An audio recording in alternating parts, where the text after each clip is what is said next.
중요한 취득시 효과를 보시기 전에 덜어 시험에 나오는 취득시효가 인정되는 것과 인정되지 않는 것이 있죠. 뭐 별건 아닌데 그래도 어쩌다 한 번씩 시험 나오는 것 같아요.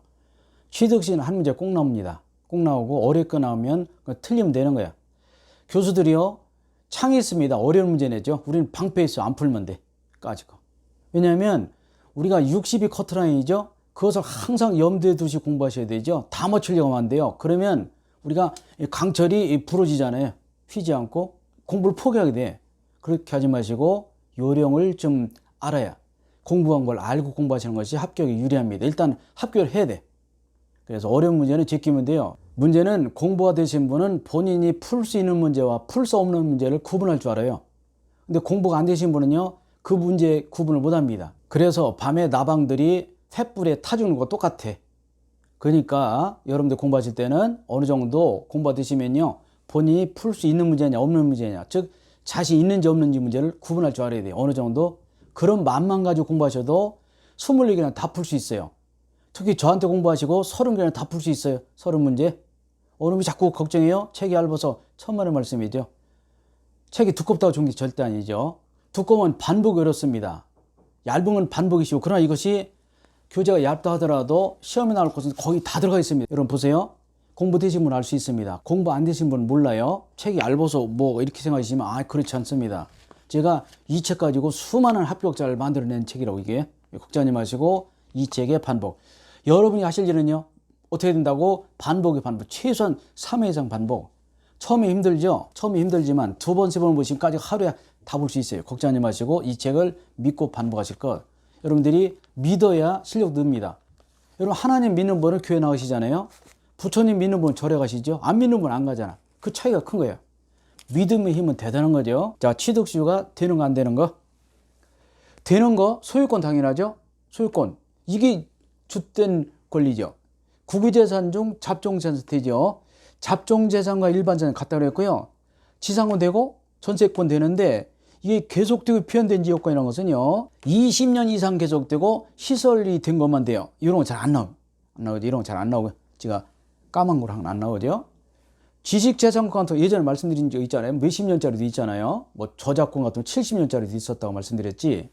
그래서 이런 것이 있고, 자 소유권 당연하고 얘 나올 수 있어요. 국유재산 중 일반 재산은 취득시효 되고 지상, 지역, 전세 중에서 이 계속되고 표현된 지역권만 이것을 계표지역권이라고 합니다. 계표지역권, 계속되고 표현된 지역권. 제가 만든 말이 아니죠. 계표지역권 그러면 20년 이상 계속되고 시설이 된 지역권은 시효치도 인정된다. 안 되는 거? 행정재산 안 되죠. 서울시청 이런 안 돼요. 법률 규정으로 취득하는 점유권, 유치권 시효치도 안 되고 특히 중요한 것이 씨야 저당권은 시효치 되지 않습니다. 왜? 점유하지 않아서. 저당권이라는 것은. 그리고 계속되지 않고 표현되지 않아. 20년이 되지 않고 시설되지 않은 거 그런 것은 시효치 되지 않고요. 한 번 행사로 없어지는 거 형성권 취소해야 돼. 이런 거 안 되고 가족관계를 전제로 하는 부양청은 이런 거 안 됩니다. 중요하지 않아요. 더러 시험에 나온 것이 있었다면 2번이 나온 적이 있고요. 계표지역권 나온 적이 있고 그리고 이게 C번 점유하지 않는 저당권은 시효치도 안 된다는 거 이렇게 보시면 되겠고요. 요 정도 보시면 되겠어요. 이런 것이 뭐 당락을 좌우하지는 않습니다. 그러니까 그 정도 보시면 되겠고요. 취득 효과 중요합니다. 효과는 원취득이다. 즉 전주 앞 사람에게 가지던 권리가 후주에게 이전되지 않습니다. 승계되지 않아요. 이거 뭐가 있었습니까? 건물의 신축. 그러니까 민법 총칙 첫날 배웠잖아요. 건물의 신축, 선점, 습득 발견, 바로 나오죠. 첨부, 시효취득, 또 인격권의 취득 이런 게 있었잖아요. 자, 전주에 존재하던 권리가 승계되지 않고요. 따라서 시효취득은 원취득인데 특징이 점유개시로 소급합니다. 가장 중요하죠. 내가 남의 땅을 20년 점유했습니다. 시효취득 인정받았어요. 나는 언제부터 내가 땅 주인이 된다고? 20년 전부터. 그러면 그동안에 20년 동안 불법으로 땅을 사용했죠. 땅 사용료를 원래 주인에게 부당이득으로 반환하는 책임이 없어요? 없다. 이게 취득시 효과라는 거죠. 그래서 소급이 정말 중요합니다.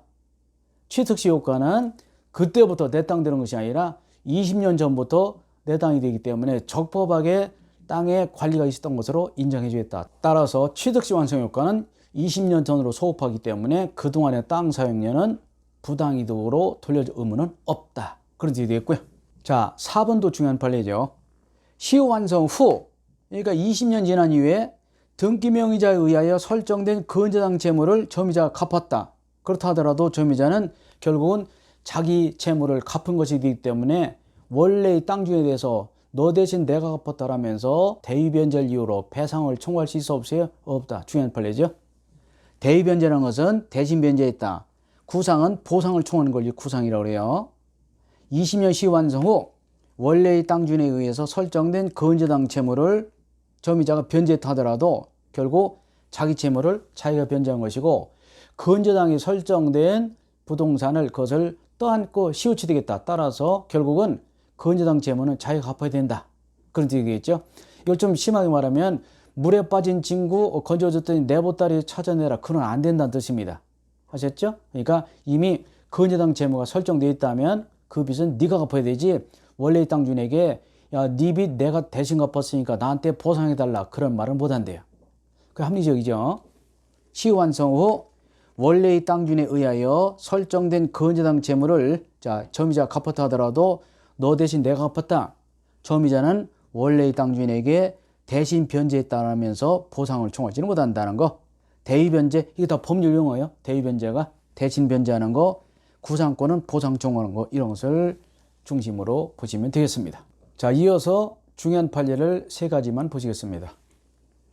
국유재산 중 잡종재산이던 것이 행정재산으로 되었다. 그럼 내가 국가 땅 중에서 잡종지를 20년 점유했는데요. 내가 가만히 있는 사이에 잡종지, 즉 일반 재산이 행정재산으로 지목이 변경되었다면 상황 끝이야. 더 이상 이전 등기 청구할 수 없어요. 마치 남의 땅을 20년 점유하고 내가 이전 등기 청구하지 않고 있는 사이에 땅 주인이 매매한 것과 똑같습니다. 따라서 국유재산일 당시에 시효취득이 완성되었다 하더라도 이미 행정재산으로 지목이 변경되었다면 이제 와서는 이전 등기 청구할 수 있어 없어요? 없다. 그런 얘기 되겠고요. 두 번째, 피상속인 명의로 등기가 10년 이상, 돌아가신 아버지 명의로 등기가 10년 이상 되어 있었다면 아들, 딸은 당연히 부동산 소유자로 등기한 자에 해당한다는 거. 상속이 무슨 승계라고요? 포괄승계잖아. 그런 뜻이 되겠고요. 그런데 지적공보소관청에 분필 절차 없이 등기부상만으로 분할된 취득 인정되지 않습니다. 이 중요한 판례죠. 한 번 더. 분필 절차를 거쳐서 해야 되지 지적공보소관청에 분필 절차를 마치지 아니한 채 등기부상만으로 분할된 토지에 대한 등기부 취득 인정되지 않는다는 거. 자, 여기까지 취득시를 살펴봤습니다만은 제 생각이 짧은지는 모르겠습니다만은 취득시는 이 정도면 충분하다고 생각합니다. 여러분 교재를 보시면요. 취득시 판례가 엄청 많죠. 심학습도 많고. 그런데 거기는 심학습을 다 알아야 된다면 진짜 공중에서 포기해야 돼. 못해요. 저도 모르는 게 있습니다. 거짓말 아니고 저도 봐야 알아. 그러니까 그 정도는 필요 없으니까 너무 어려운 문제에 집착하지 마시고 기본적인 문제를 틀리지 않으면 70은 나온다. 그렇게 보시면 되겠어요. 그래서 여러분들이 공부하실 때도 열심히 하시되 가벼운 마음으로 하시면 되지 너무 부담 갖고 그러면 오히려 스트레스 받아서 공부 더 한대요. 그러니까 제가 강의하는 내용 위주로 책을 보시면 되겠다. 자, 좀 쉬었다가 첨부 부하번호학학원을 보시겠습니다.